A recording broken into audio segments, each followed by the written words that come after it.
So let me start with just a little formal introduction. Good morning, everyone, and welcome to the final meeting of the 39th season of the Shakespeare Authorship Roundtable. The next season, which starts in October, we'll celebrate 40 remarkable years, which is hard for me to believe because it seems like yesterday we were just celebrating 30 years. But the question goes on. And thanks to Carol Sue and Sylvia and Rima and all of you, we continue to go on as well. So welcome. Today, we're very excited for the return of one of the most imaginative and creative thinkers of our movement, as far as I'm concerned, Robert Prechter. You probably know him best for the prodigious 24-volume digital book entitled Oxford's Voices. Argues that many of the notable publications from the Elizabethan era were actually penned by the young Edward de Vere. It's an amazing work. As a polymath, Robert is also a renowned American financial author and stock market analyst, known for his financial forecasts using the Elliott Wave principle. Over the last several years, he's kept busy speaking about Oxford Voices and creating delightful videos with Phoebe Neer, which are available on YouTube, as are the talks he's done for us on Thomas Nash and George Peele. It is my pleasure to welcome Bob Prechter. Thank you, and I hope I can live up to that. All right, so our goal today is to identify the first women to publish original, secular, creative writing in English. We're going to start with a list of women writers. I got this list from many sources. It's actually quite a cottage industry talking about this. And people have their own papers, their own articles, and their books. And they list all the people they think were writing during that time. Now, we have 18 people on this list. And before we're done, we're going to be trimming it down a lot. I think you might be surprised at some of the people that I'm going to delete from this list. And I think you'll be surprised about one of them who stays on. We're going to go through them in order, and we're going to start with Catherine of Sutton. From 1363 to 1376, Catherine of Sutton, who was an abbess, wrote 3 Easter dramas in Latin. They were adaptations of the traditional liturgical plays. Her texts are not extant, they're only described, and as you can tell, they are not in English, they're in Latin. They're also derivatives, so it's really not creative writing. So we're not going to include her in our list. She did not advance English. We also have the Seymour sisters, Anne Seymour Dudley, Countess of Warwick, and her sisters Margaret and Jane composed 103 Latin couplets for the tomb of Marguerite de Navarre. They were published in France in 1550, but once again, there was nothing in English by the sisters, so they're not what we're looking for. All right, now we have a pair of translators to talk about, Queen Elizabeth and Lady Jane Lumley. In 1561, Queen Elizabeth translated the second chorus of Seneca's Hercules Attius. She also translated the epistles of Cicero, religious writings from John Calvin and Marguerite de Navarre, and Horace's Ars Poetica. But again, this is not original material, and it was not published, so it's not, again, what we're after. Sometime before her death in 1578, Lady Jane Lumley translated into prose selected speeches of Socrates and Euripides' Iphigenia. And again, not original material, not published. We're looking for people who are creative writers. All right, now we have one that really is an uncertain authorship. Sermons of John Calvin, translated from French, published in 1560. It concludes with a sequence of 26 original sonnets titled A Meditation of a Penitent Sinner upon 51 Psalm. Now, this makes it the first sonnet sequence published in English, so this is a pretty big deal. The book's dedication is signed A.L., and we are told that an inscription in a copy at the British Library identifies the translator as the Tudor Protestant Anne Locke. Scholars have mostly accepted the attribution to Anne von Locke, yet, quote, it is complicated by a prefatory note to the sonnet sequence that attributes the sonnets to an unnamed friend.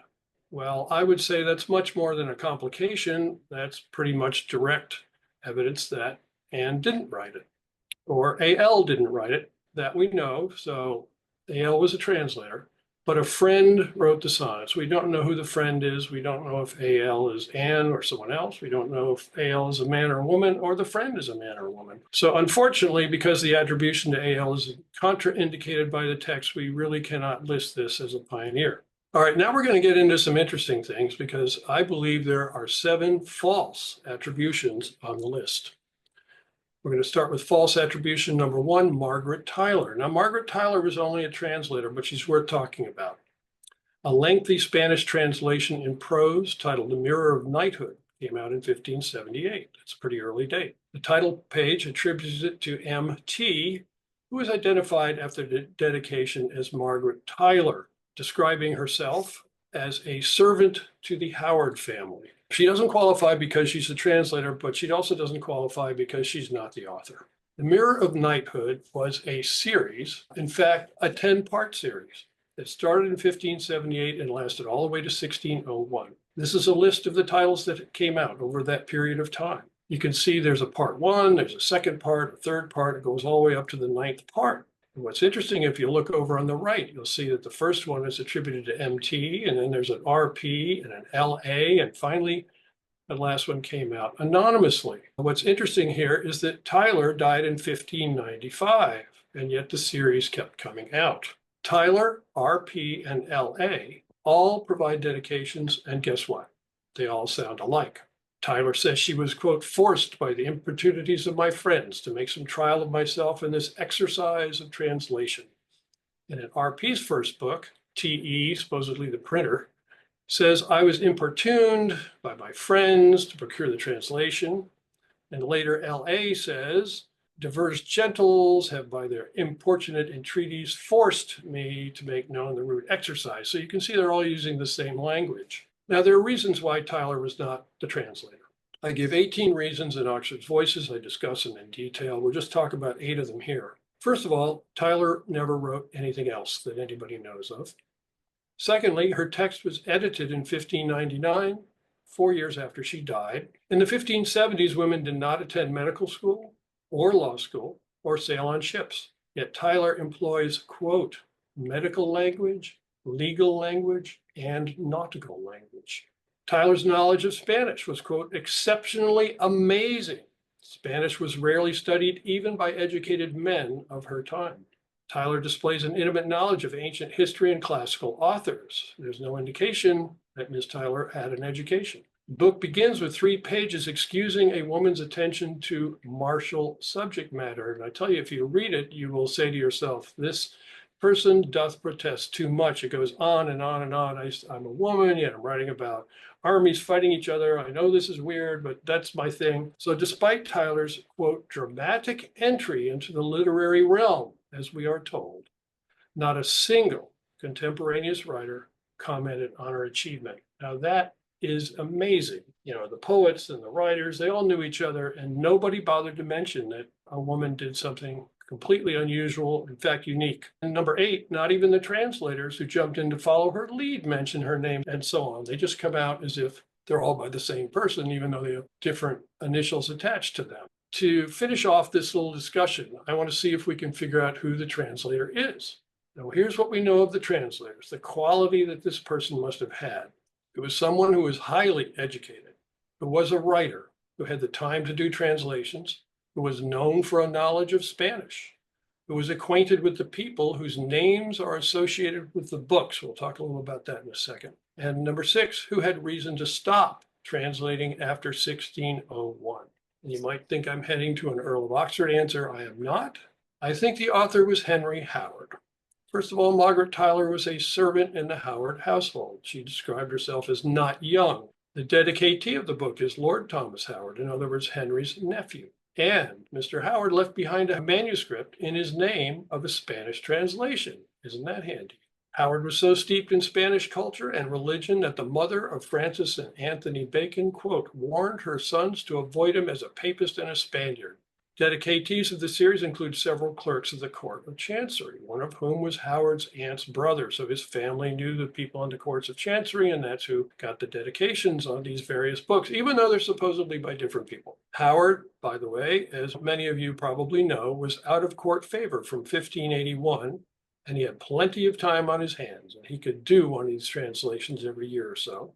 And guess what? He was reinstated at court in 1600. He eventually became very active in the court of King James in 1603, making pretty good sense as to why the last translation came out in 1601. Scholars will tell us that Howard's preface, Howard's posing as Tyler, quote, has sometimes earned her the title of the first English feminist.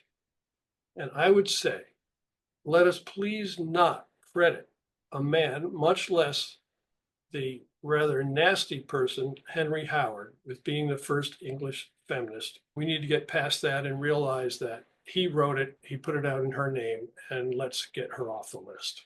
There's another false attribution, that's Anne Vavasor.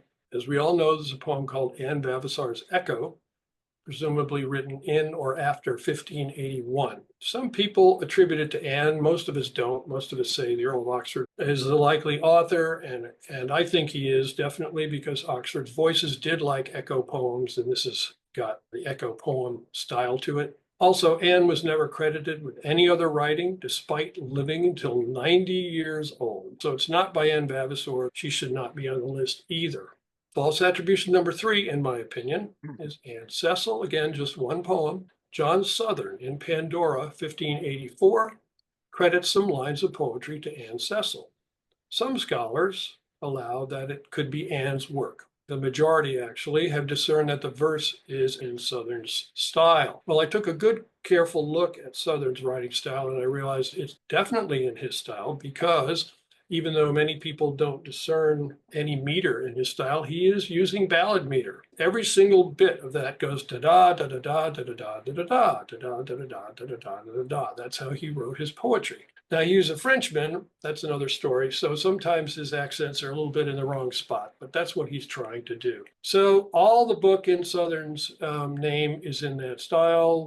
The poem supposedly by Anne Cecil's in that style. And in the same book, Southern credits Queen Elizabeth with stanzas in the same meter. So he's pulling a fast one on us. Okay, false attribution number 4. A prose tract written by the pseudonymous Jane Anger. And Jane is, of course, angry and is going to tell us about it. In 1589, this obvious pseudonym issued Jane Anger her protection for women, a one-off feminist complaint in prose and poetry. Now, again, Ms. Anger, as far as we know, wrote nothing else and does not identify herself. I looked into this pretty carefully and concluded that it's not by Jane Anger. And once again, like the Henry Howard cover-up, it's not by a woman. The author is almost certainly Nicholas Breton. Scholars have identified many parallel passages between this tract and works by Nicholas Breton. Breton was prolific in both prose and poetry. Breton's verse is about the same quality as Anger's.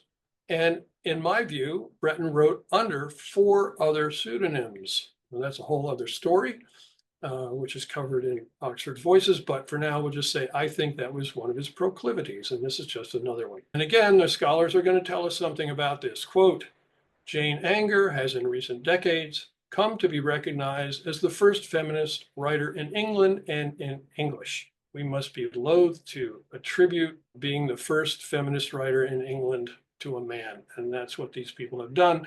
And it's kind of interesting also, you notice that most of these quotes say, oh, they're the first, they're the first, they're the first, so they don't seem to be talking to each other. False attribution number 5, and this is going to maybe surprise some people, is Mary Sidney.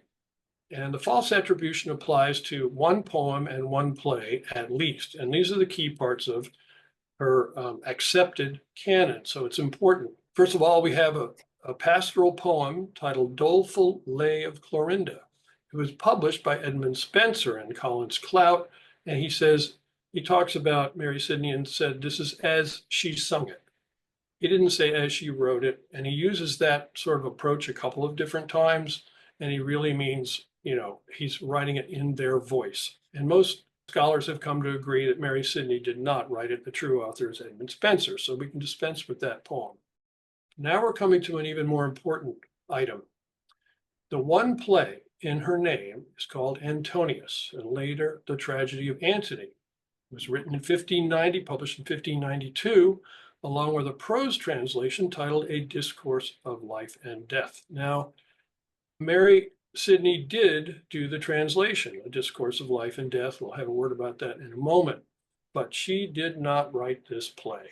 There are several reasons why I came to that very firm conclusion. Here is a list. It took me a while to compile this, but this is a list of all the people who praised Mary Sidney in print. 36 people. And look at who they include. Abraham Franz, William Gager, Christopher Marlowe, Michael Drayton, Barnaby Barnes, Thomas Churchyard, Edmund Spencer. All these people praised Mary Sidney, and not one of them included a mention of Antony in their praises. You'll notice one of the names on the left column is in bold. That's because TM, I think, is one of Oxford's pen names as well.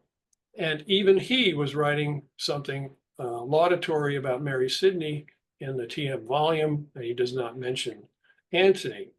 Over on the right column, you'll see Emilia Bassana Lanier's name in bold. She wrote a book that we're going to be talking about later, included poetry and praise for many women, mostly noble women of the era. And she praises her as well and does not mention the play. And if you look at the very bottom, I'm even including Mary Sidney in this list because her 1618 self-designed portrait shows a copy of David's Psalms, which she definitely translated, but no copy of Antony. So even she did not prominently claim credit for what most people are saying is by far her best work. Now, why do people think that she wrote it? Well, four pups were yelping, and we're going to look at those little yelps to see where this idea came from. First of all, number one, the book cover has her name on it. Well, I've learned that you got to be very careful about book covers with names if there's a possibility that the Earl of Oxford, or in some cases, rare other cases, some other people were behind the publication. Number two, Oxford posing as Samuel Daniel in the preface of Cleopatra, which I believe Oxford wrote, credits her with the play. So I think Oxford set this up as a play in her name. And then he had another voice say, oh, loved your play, Cleopatra, great work.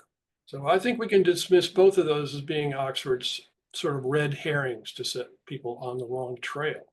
Number three is Gabriel Harvey. And you got to be very careful when you read Gabriel Harvey. In a new letter, 1593, he refers parenthetically to the play. He's been talking about Mary Sidney, and then he says, parentheses, for though the furious tragedy Antonius be a bloody chair of estate, yet the divine discourse of life and death is a restorative, and so forth. So he's saying, oh, this discourse of life and death was terrific, but Antonius was junk. Now, I don't think he would even say that if he really thought Mary Sidney wrote it. He's sticking a knife into the Earl of Oxford here, but if you want to assume he's out of the loop, that's fine. He didn't like the play, but I think he's just telling the Earl of Oxford he didn't like that, and he did like the thing that she actually did write. Now, finally, number four is the only legitimate one, in my opinion. In England, to her three daughters, appended to Poem and Taya, 1595, a certain W.C. pens a marginal note that reads as follows: so well graced Antony deserves some moral praise from the hand of that divine lady. All I can say is I think he was out of the loop, and the 30-some people who very pointedly left it out of all of their praises of her knew the true story. Well, what did they praise her for? The 38 admirers praised her translation of 57 Psalms, which is on the record, her carrying on of Philip Sidney's legacy, her brother's legacy, and we know she did that as well. She edited the Arcadia and some of his sonnets as well. And very much so her patronage towards writers. She had a little group of writers that she supported and apparently supported others as well. So that's what all of those people, more than 36 people, praised her for, and they never mentioned the play, and that's because she didn't write it. Well, you might have guessed where we're going here. I think the true author of Antony is the Earl of Oxford. You learn, if you read about all the literature about this, that the author just happened to know Ovid's works and classical mythology. One scholar commented, her translation is a remarkably free one. Well, the Earl of Oxford translated Ovid's Metamorphoses when he was in his teens, and people have often commented what a free translation it is. He even adds many lines to Ovid. The play, believe it or not, coins new words. Well, there's no indication that Mary Sidney ever coined a new word, but Shakespeare did it all the time. So did Thomas Nash, who I think was a pen name of the Earl of Oxford as well. But regardless, she was not known for that. The play ennobles and glorifies suicide. Now, suicide is a sin in the Bible, Mary's translation, A Discourse of Life and Death, quote, emphatically rejects suicide. Mary's big thing was religion. We're going to see that in a moment. And she never in a million years would have written a play like this. Now look at the skill involved. Quote, Pembroke uses meter, rhyme, parallelism, figures of repetition, compound words, expansion of metaphors, alliteration, and wordplay. Every one of those is a feature of Shakespeare's writing. Scholars have concluded her translation served as both a precursor and a source for Shakespeare's Roman history plays. Well, of course it did, because he wrote them both. Quote, Shakespeare's Antony and Cleopatra echoes structural and thematic elements of Antonius, as well as occasional phrasing. Verbal parallels establish that Shakespeare knew Garnier in Pembroke's translation. Well, here we go again.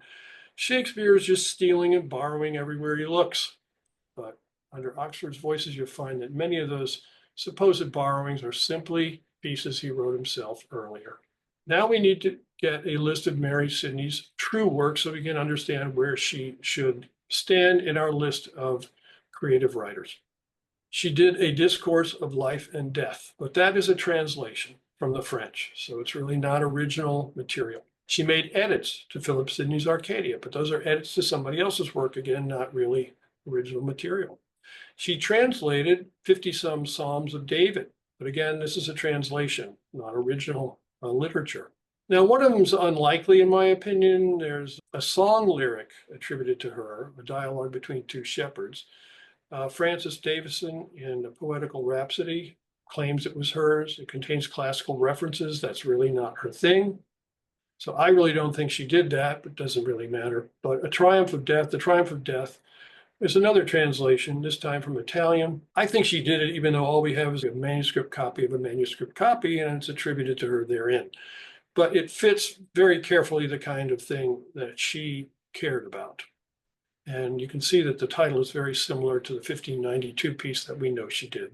All right, now we're getting down to brass tacks. She did write 2 original poems, To the Angel Spirit, Sir Philip Sidney, and Even Now That Care, both of them 1599. The second poem was written to Queen Elizabeth. Well, to decide how much credit she deserves for being an original contributor, we need to see something about the quality. Now, here we have some lines from her poem to the Queen, and it contains many passages that I find incomprehensible. And maybe you can help me out here, okay? Let's read these lines. And of respect to thee, the line out goes. One instant will or willing can she lose, I say not reading, but receiving rhymes, on whom in chief dependeth to dispose what Europe acts in these most active times, question mark. Let's look at another one of her passages, this one in the Philip Sidney poem. That Israel's king may deign his own, transformed in substance no, but superficial tire, and English guised in some sort may aspire to better grace thee what the vulgar formed. Again, I'm really not sure what she's trying to say, and we're going to contrast that in a minute. And just to cap it off, let's look even at a translation she did. Herewith I thither cast my failing sight, and soon espied, presenting to my view, who oft did thee restraining me in sight. Now, I can kind of figure out what she's saying there, but you must admit it's an awkward bit of poetry. And other people have noticed this as well. In her Psalms, Mary's meters, not usually very subtle, and some of the syntax is awkward. Now, Mary cannot be the author of Antony, which is full of Shakespearean language. But she did write 2 original poems, and we're going to keep that in mind when we come to our final list. Okay, false attribution number 6, Francis Prannell. It is claimed that Francis Howard Prannell in 1600 sent a witty poem in reply to a verse from one of her suitors, who replied in verse and then killed himself. These compositions are, quote, of questionable authenticity and exist only as reproductions. Now, no other poetry has been credited to Prannell despite her living until 1639. Almost certainly someone else simply dramatized their doomed courtship and put it out under these other people's names. The author of it is unknown. We cannot include Francis in our list. Now, this is the last and most important false attribution. Elizabeth Tanfield Cary has been credited with a play titled The Tragedy of Miriam. It was published in 1613 and is billed as having been written by that truly noble lady E.C. It is dedicated to Mistress Elizabeth Cary, who cannot be E.C. So right off the bat, you know that Elizabeth Cary isn't the author if E.C. is different from the dedicatee. But there are many, many reasons to conclude that Elizabeth Cary did not write this play. The only connection that has brought people to conclude that she wrote the play is that John Davies of Hereford in The Muse's Sacrifice, the year before the play was published, says to Tanfield, "Thou dost make thy muse to meet the scenes of Syracuse and Palestine." Miriam is set in Palestine, so people said, aha, she must be the author of the play. But I can give you many reasons why Elizabeth Tanfield Cary could not possibly have written The Tragedy of Miriam. On the minor detail side, the title page calls the author E.C. a truly noble lady. Tanfield was of the gentry. They usually didn't make mistakes like that. No other plays or verse are attached to Tanfield's name, even though she lived until 1639. Cary was 15 years old in 1602, and most scholars say the play was written. After Cary got married in 1602, her mother-in-law, quote, forbade her to read at all. So even a slightly later composition date, which some people have tried to foist on the play to make her older, does not work. She was locked in a house and couldn't read. The book was produced with very expensive red leather binding. There's been no explanation as to why this particular woman would have spent so much money on it. Cary's known writing is serviceable but plain. The play is mesmerizing tour de force. So Cary's known writing is plain, but listen to what the scholars have to say about this play. The play is written with an ear for dramatic inflection, variety, and emphasis, and peopled by ambiguous and complicated characters who create a deeply psychological drama infused with energetic dialogue, all of which render it entirely suitable for representation on stage. I can verify that. I've read it. It's fantastic. I would love to see it put on stage. The Tanfield children wrote a biography of their mother, and in the entire thing, they cross-checked it amongst each other. They do not mention the play. More is known about Elizabeth Cary than about most figures of the period, because a detailed biography titled The Lady Falkland, Her Life, she later became a member of the nobility, by the way, quote, written primarily in the hand of her daughter Lucy, with corrections in the hands of her daughter Mary and son Patrick, told everything they knew about her.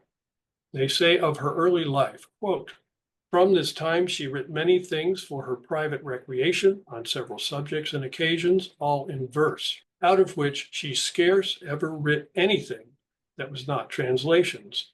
All right, so the children go on. They say she had writ only one paper of controversy, and it was on religion. And again, they say they thought that's the best thing she ever wrote. So they kind of contradict themselves. But if they're telling us that a little paper on religion and a translation was the best thing she ever wrote, she did not write Miriam. We are told by scholars, quote, The Tragedy of Miriam is the first original play by a woman to be published in England, and its author is the first English woman writer to be memorialized in a biography. Now, that is really ironic to me when you read that sentence, because they just don't mention the fact that the biography doesn't mention the play. Cary's not the author of the first original play by a woman to be published in English. We have to scratch her off the list. No one who praised Cary mentions the play.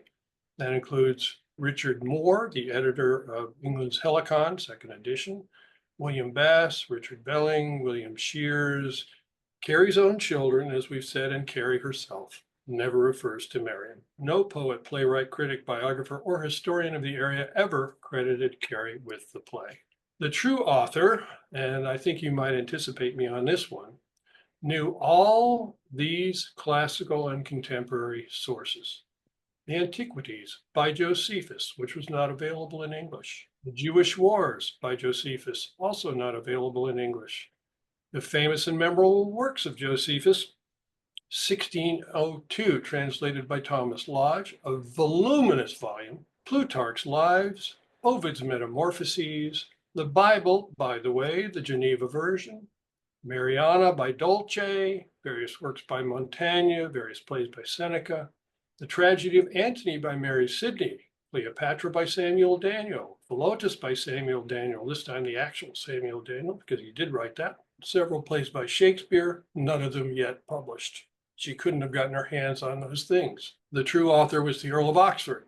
In elucidating the meaning of obscure words and phrases, Weller and Ferguson, in their edition of Merriam, refer readers to Othello, King Lear, Antony and Cleopatra, The Merchant of Venice, Henry VIII, Richard III, Hamlet, and so forth. In other words, all Shakespeare plays. Also, John Lilly's Euphues, which I think Oxford wrote. I'm not the only person who thinks that. And George Peele's The Arraignment of Paris. The Earl of Oxford composed all these works. So when people say, oh, here's a word we don't know quite what it means, or we're not sure, we just go to Shakespeare and John Lilly and George Peele to figure out what they are. So I think they're going to the true source, which is the Earl of Oxford. Also, Cary's Merriam seems indebted in numerous ways to Mary Sidney's and Samuel Daniel's dramas about Cleopatra and Antony. Now, we've already concluded that Oxford probably wrote Mary Sidney's play, and he definitely wrote Daniel's Cleopatra as well, and they were precursors to Shakespeare's Antony and Cleopatra. Also, those two plays are among the closest analogs of Merriam. The play is suffused with Shakespearean language. I've got pages of it in Oxford's Voices if you want to review it. Well, what actually happened? When you go through all these things and you try to figure out who's writing things and you attribute them to the right people, suddenly you can get a sense of the series of events that took place. Oxford was close to the George Cary family. His Voices dedicated 10 books to them. By stating that the author was, quote, a noble lady E.C., Oxford was implying that Elizabeth Spencer Cary, wife of George, was the author. She, or perhaps her daughter Elizabeth, made it into a book in 1613. Both of them were independently rich and they could afford the red leather binding. They had John Davies of Hefford misdirect readers in 1612 with a hint that Elizabeth Tanfield Cary was the author. At that time, she was 25 years old. And they thought, well, it's probably just old enough for people to think she could have written, a 5-act play. But these little plotters did not anticipate scholars, not me, but other scholars, fixing the time of composition to 1602. And Davies was part of the cabal as well. He had links to the Stanleys, the Herberts, the Veres, and the Southamptons. So that's how the ruse came about. Once people figured out that the play was written in 1602, or certainly no later than that, they should have jettisoned the whole idea that Elizabeth Tanfield Cary wrote it, but they didn't do it. Let's find out what Elizabeth Tanfield Cary did write. The only extant work that we're positive she wrote is a translation, a prose translation from French, and it's on a religious subject. It's dedicated to Queen Henrietta Maria. It is not original material. So she doesn't qualify for breaking ground in that way, new creative writing either. I just want to say there's plenty to celebrate about this woman.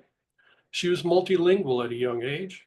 She translated 53 folio-sized pages of a geography book at age 10. She produced poetry as early as age 17 and was well-read and intellectual. According to her children's biography, she taught herself French, Spanish, Italian, Latin, Hebrew, and what they called Transylvanian. She served for a time as a maid of honor to Queen Henrietta Maria. She stood bravely for her Catholic beliefs. She flummoxed the Privy Council with her knowledge of the law. She raised 11 children. That she was not a creative writing pioneer takes nothing away from those achievements. We want to find out who we should be celebrating. Who deserves credit for publishing original creative writing in English?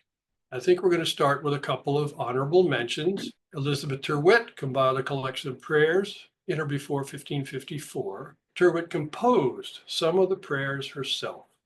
They were published in 1574. And Mary Sidney, for reasons we've already discussed, deserves an honorable mention in my view. I think we have two pioneers. In those days, women were allowed to write as long as they wrote about religion. So a couple of women kind of stayed in that rut and did write things, and they were good things, but they were of a religious nature. So the first pioneer of religious poetry I'm going to talk about here for a moment is Anne Dowrich. She wrote one narrative poem. In 1589, it's in Poulter's Measure, recounting historical events of interest to Puritans, titled A French History. Here's an example. As walking on a day, the woods and forests nigh, in shrilling voice and mournful tunes, methought I heard one cry, which sudden fear so dashed my blood and senses all, that as one in a trance, I stayed to see what would befall. Now, right there, you can see that is smooth. And if you're reading along, you're kind of already a little bit drawn in 4 lines. She's already starting a plot. Now, Unfortunately, at least for my taste, most of the poem is Calvinist. But, you know, here's an example of a section where she uses parallel questions, which is a poetic device. What? Is there not a God that searches every vein? And will he not revenge the blood of Abel spilt by Cain? And can you now account the truth to be a lie? And can you think within your heart that Christ can go awry? And dare you to blaspheme that great and sacred name, and fear you not by feigned glows his gospel to defame? She's on the list.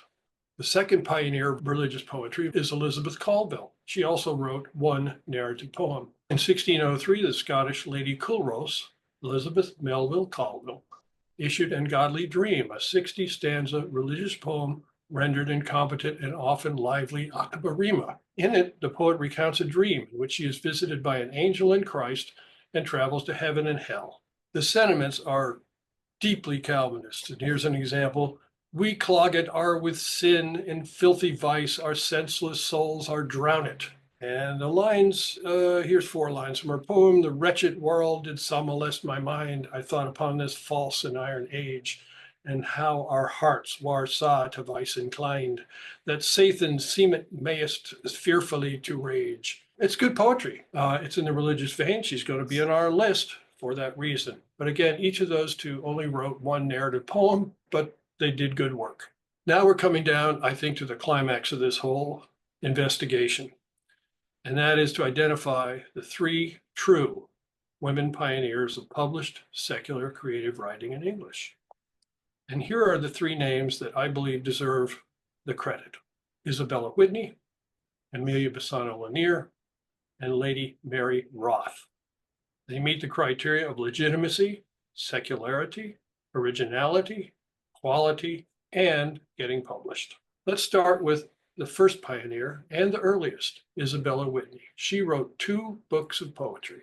Now, Whitney was a well-read, middle-class woman. She was the first female to publish a significant body of original secular poetry in English. First one in 1567. Some critics have disparaged her work. They say, oh, it's not worth reading, or, you know, she's not very good. I disagree. I think her poetry is sprightly and thoughtful. Her first book was called A Copy of a Letter, lately written in meter by a young gentlewoman to her unconstant lover. And this was done when she was age 20 years. She's giving her wish for her lover, who she's had trouble nailing down to a commitment. And she hopes he's going to find what he's after. So she's going to describe the type of woman she wants for him. I rather wish her Helen's face than one of Helen's trade. With chasteness of Penelope, the which did never fade. A Lucrece for her constancy, and Thisbe for her truth. If such thou have, then Peto, be not Paris, that were Ruth. Perchance you will think this thing's rare in one woman to find. Save Helen's beauty, all the rest rare, the gods have me assigned. So she's telling her squirrely boyfriend, so I'm not beautiful, but I'm chaste and I'm constant and I'm a great person. And that's very honest. And I think she deserves credit for that. Even the Earl of Oxford's poetry, as wonderful as it is, a lot of it is showing off his ability and not necessarily showing his true deep feelings, but she's letting it all hang out here. Her second book is called A Sweet Nosegay. Now, it begins with poetic versions of 110 snippets of wisdom contained in a book by Hugh Platt, which had been published the previous year. So that's not original. But the rest is original verse, mostly directed to family members and acquaintances. And this is another way we can absolutely guarantee that she is the author of the material put out in her name. Now, some critics have called her a feminist, but she wasn't. She warns women against false men, and she also warns men against false women. So she's taken both sides. She's a worldly person. She gets it. Here's the opening stanza of a poem called A Reply to T.B. And it strikes me as reading quite in a modern way. The bitter force of fortune's frowardness is painted out by B, his changed hue. Report bewrays that tyrant's doubleness, which I by trial prove, alas, too true. Constrained I am on thy mishaps to rue, as oft as I consider thine estate, which differs far from that thou wast of late. So somebody's had a fall in life, and she can see it on his face. And here is the start and the end of one of her best poems called A Careful Complaint. Good Dido, stint thy tears, in sorrows all resigned to me, that born was to augment misfortune's luckless line. Or being still the same, good Dido, do thy best in helping to bewail the hap that furthers mine unrest. She gets toward the end, she writes, and as the swelling heat consumes the war away, so do the heaps of deadly harm still threaten my decay. O death, delay not long thy duty to declare. Ye sisters three, dispatch my days and finish all my care. Well, why all the melancholy? These are personal poems. Whitney was unable to land a husband. She lost her job as a maidservant, which back then was almost like a sentence of death. And the law was a problem. The 1563 statute of artificers led to the arrest of masterless women living at their own hand and ordered them into service. And she was trying to avoid that happening to her. So she discerned a way to make a bit of money by writing before finally being forced by poverty to leave London. Now, Whitney may have also written poem 20 in Thomas Proctor's compendium, A Gorgeous Gallery of Gallant Inventions, titled The Lamentation of a Gentlewoman upon the death of her late deceased friend, William Griffith Chin. Now, ironically, the claim that, quote, her two published works forged a path for subsequent women writers seeking publication is wrong and robs her of her due. Why? Because no woman of the Elizabethan era followed her lead. Whitney was so exceptional a spirit that no woman emulated her accomplishment, publishing personal original poetry for nearly 40 years. I don't call her a pioneer. I would say she's a hero, but she didn't lead the way because no one followed her. True pioneer number 2 is Emilia Bassana Lanier. Now, I call her Bassana, not Bassano, because that's what she wanted to be called. She told Simon Foreman that. That's the female version of her family name.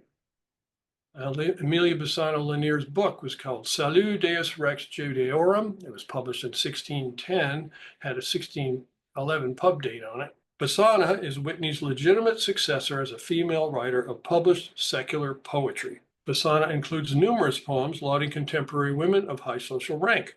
One of them is to the Queen, King James' wife, Queen Anne. She writes, renowned Empress and Great Britain's Queen, most gracious mother of succeeding kings, vouchsafe to view that which is seldom seen, a woman's writing of divinest things.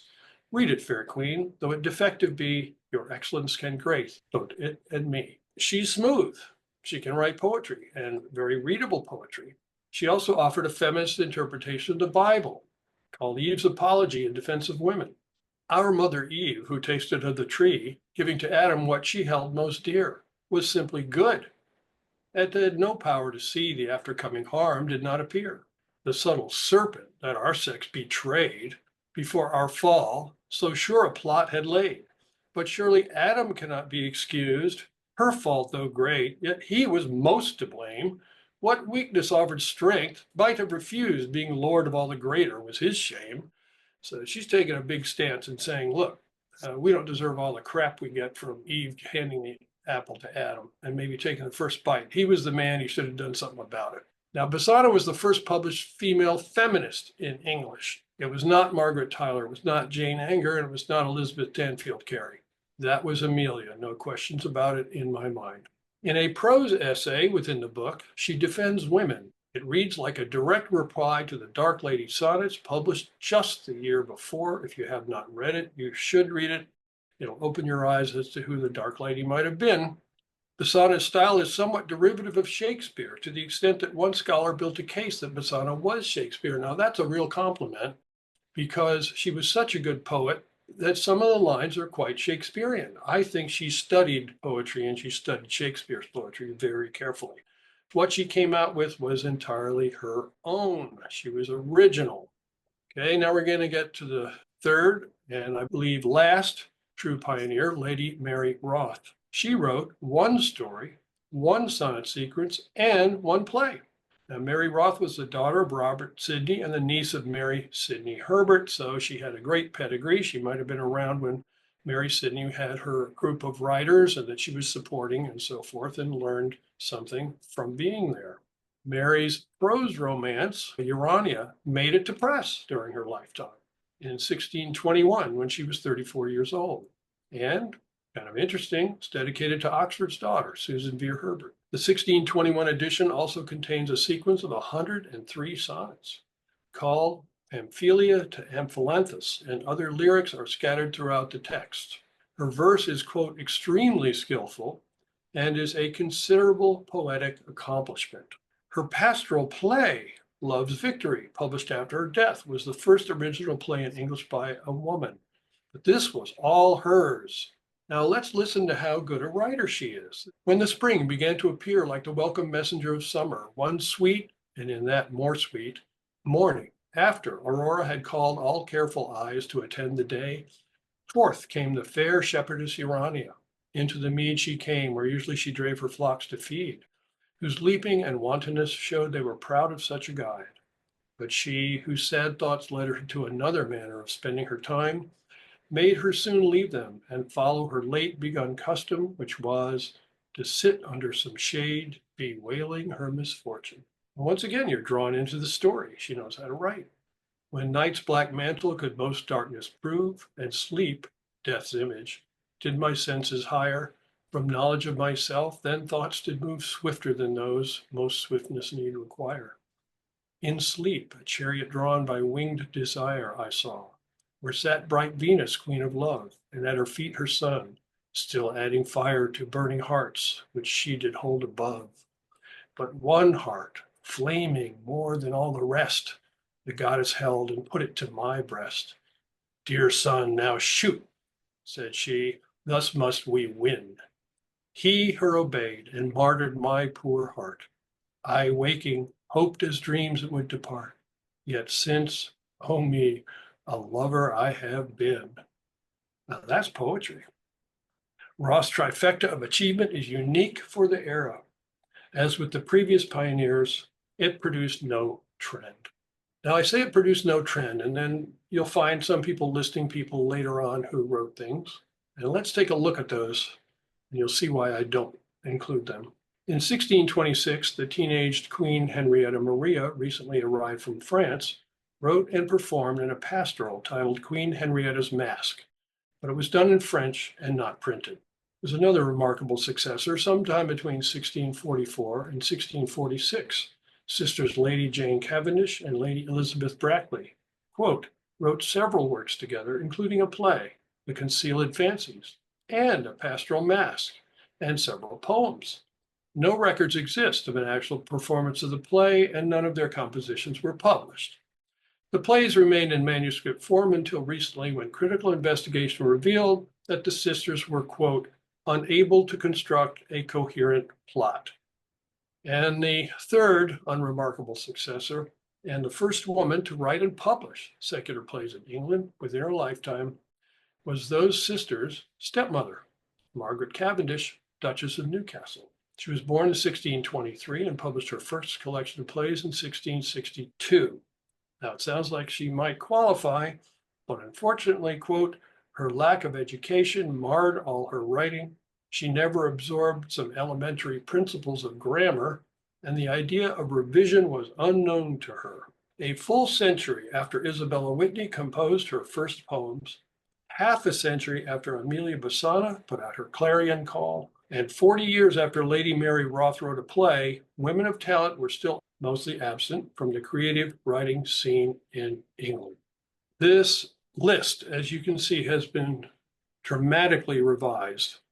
Most of the names were crossed out for all the reasons we gave. It does leave some really important people. And now I want to show you what I consider to be the accurate lists.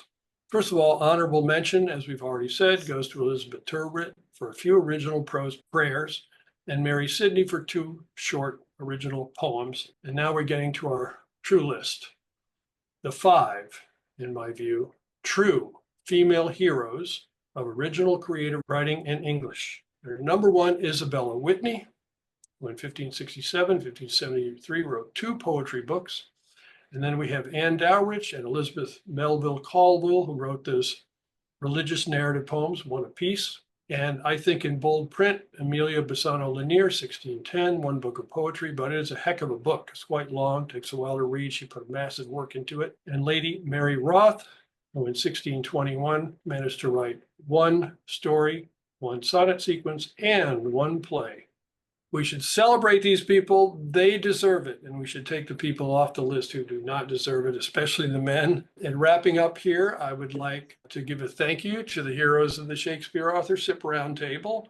You know who you are. And if you're at all interested in the details, gave you some really good highlights, but they're only highlights. There's so many more facts involved. Come and take a look at Oxford's Voices, which you can find online at oxfordsvoices.com.